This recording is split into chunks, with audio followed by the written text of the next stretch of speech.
Great Barrier Island. It's situated 90 kilometres from Auckland City. A handful of hardy locals live here full-time, but it's becoming a popular holiday destination for those wanting to really get away from it all.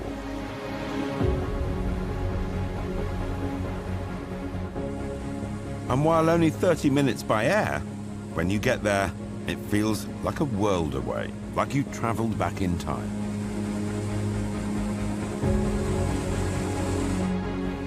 Wild, rugged, remote.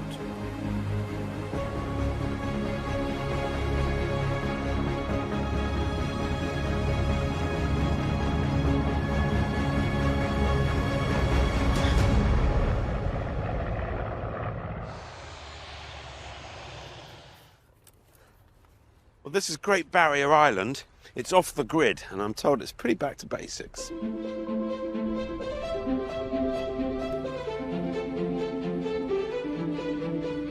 Living on an island, not many people about. Oh, here's one. I'll give them the cocky wave. There we go. Living out here has its fair share of challenges. No mains power or water. It's all solar and wind, rain collected from the roof. You're on your own. The house is on somewhere called Medlands Beach, which must be around the next bay. I've never been into an off-grid place before, let alone an off-grid island. So I'm excited to see what it's all about, how they actually deal with things. It's a pretty beautiful place. And there it is. What a beach. The stretch of white sand punctuated by a large rocky outcrop, which is where this house gets its name. Memory Rock is a 225 square metre family beach house. The main building stretches across two sites with a separate two-storey structure sitting out front. The home is clad in timber and uses large windows to create a seamless bridge between the indoors and out. Large slatted screens make the outdoor spaces flexible, helping to shelter and protect from the harsh elements. Jeremy Chapman is the clever architect behind this island getaway.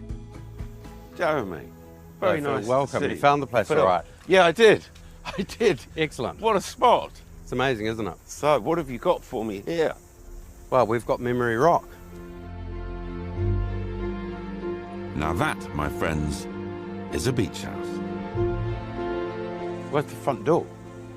Well, there isn't really a front door. The idea here, obviously, is that it's a beach house, and so it doesn't need the formality of an entrance space. You just come off the beach and you just wander come off in? the beach and straight in. You can tell from the openness of the design that it's all about bringing the outdoor landscape into the interior. It feels very casual, easy, relaxed, in keeping with the island. This home is fuss-free and laid back, but with designer style, beautiful interiors. I want to be barefoot, fresh from a surf, reaching for an ice-cold beer and a bag of crisps, headed to the outdoor couch for an afternoon snooze. Maybe later. It's properly simple. Yes, it is. I mean, it is a holiday home, and so it is pared back to the basics. Simple and pared back, but luxurious. Everything you could want or need. You're a long way from the mainland, making staying here easy, all while being on the edge of the world. This main living space has really been envisaged as effectively a pergola to live in, so we can close it all down if the weather's bad, but it can be completely opened up to the landscape on all sides. It really is opened up. Yeah. Properly. I just love how open the house is. The full-length glass sliding doors allow the walls to disappear, merging indoors with outdoors. It's wonderful. 1 minute you're inside and then you're outside, but you haven't really noticed it.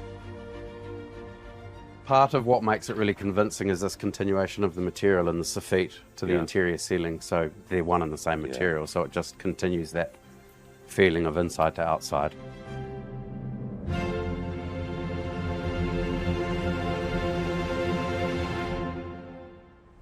I think this is quite a clever touch. This roof overhang enables these shutters to all be pulled back. So either when you're not here, you know it's protected, or when you are here, you can protect yourself from the sun or the wind or the rain. And there's a theme of the house. It's simple, but it's actually really clever.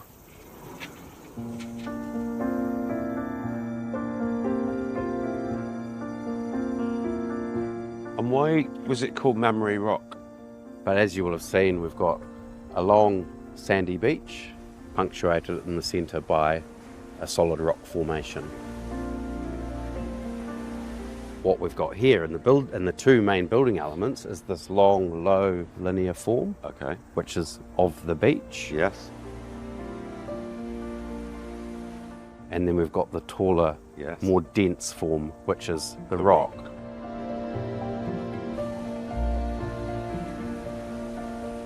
You'll notice that the colouring of the rock, it's not black or grey, it's got a certain brown, earthy tone to it.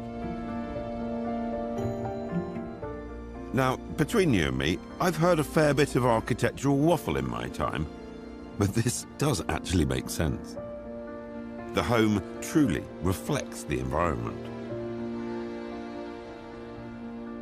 I'm glad we're seeing it on a lovely day, because this is how it should be used when it should be used. 100%, Yeah. but as well, it's been designed in such a way that if it is windy or if it is raining, you can still take advantage of this Yeah. interior-exterior Yeah.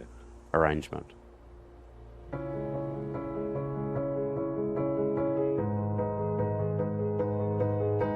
It's off-grid. What exactly does that mean? Is there no power source here at all?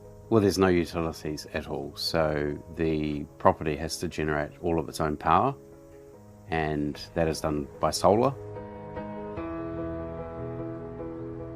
Has to collect all its own water off the roof into water tanks, and it also has to dispose of and manage wastewater on site. And being off-grid and so far off the mainland, how did that affect the actual build process? Primarily in terms of freight, you can't order a concrete truck, so any concrete components of a building have to be mixed on site. Yeah. The power for the builders to use for their tools also has to be generated on site. Not only getting it to the island on the ferry, it's then getting it to the site. And so any prefabricated elements or materials that might be oversized can become very, very difficult to transport, given that the roads are quite narrow and quite windy. While many might shy away from these challenges, once set up, you have a house that's pretty much self-sufficient in a beautiful, remote location.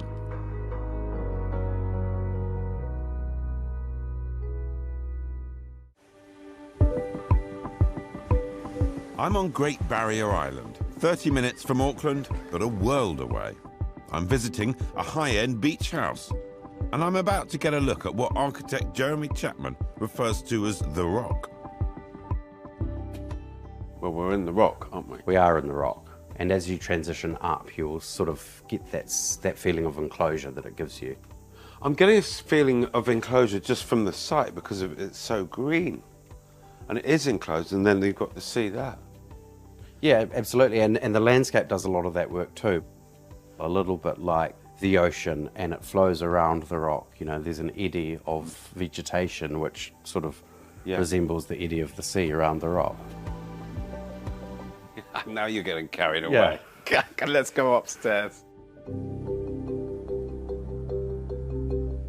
You'll see that the stair has been designed in such a way that it feels quite open at the base, but then as you rise to the next level, the materiality sort of starts enclosing you, and you feel this sense of enclosure and retreat. The bedroom is strategically placed away from the main hub of the home. This is cosy and quiet and rather beautiful. Dad and the kids love fishing and surfing and are often up early. So Mum wanted a place to be able to sleep in undisturbed on her holiday, and rightly so. And so you feel quite separate to the rest of the house here. But what it also does is obviously give us that lovely view and a peek to the ocean.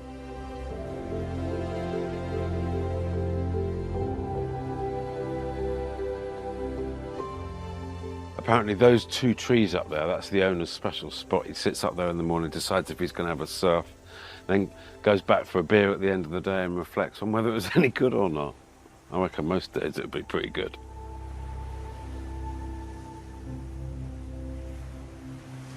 I like this effect, and it was downstairs as well. It's kind of natural. The chap that plastered it, he actually got a few buckets of sand from the beach and mixed it in. So we do actually have the beach in these interior finishes. I've never seen it before, but really like it. It's all very high-end, beautifully crafted. It's not actually what I was expecting to find from an off-grid house, I must confess.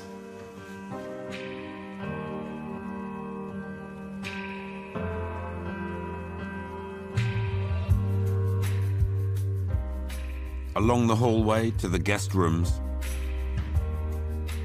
Simple, yet again luxurious. You're settled in this beautiful green environment, surrounded by nature, surrounded with opportunities and a wonderful, wonderful lifestyle.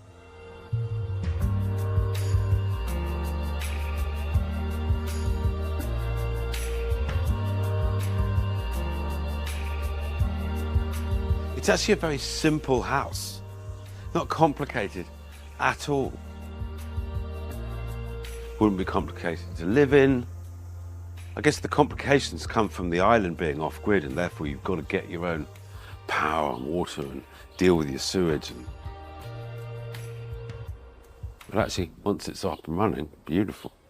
Runs itself.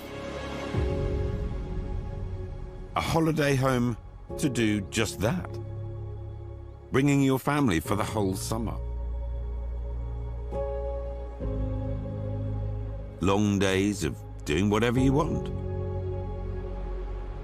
A morning surf, a spot of fishing, a late lunch, a snooze under a tree before a casual barbecue with friends. The perfect house for the perfect holiday. Island life is not for the faint-hearted. It's a pretty rugged and remote place to be, but this house brings joy in its simplicity. It is beautifully crafted. It's beautifully connected to its environment. It's luxury living off the grid. I reckon I could probably deal with it.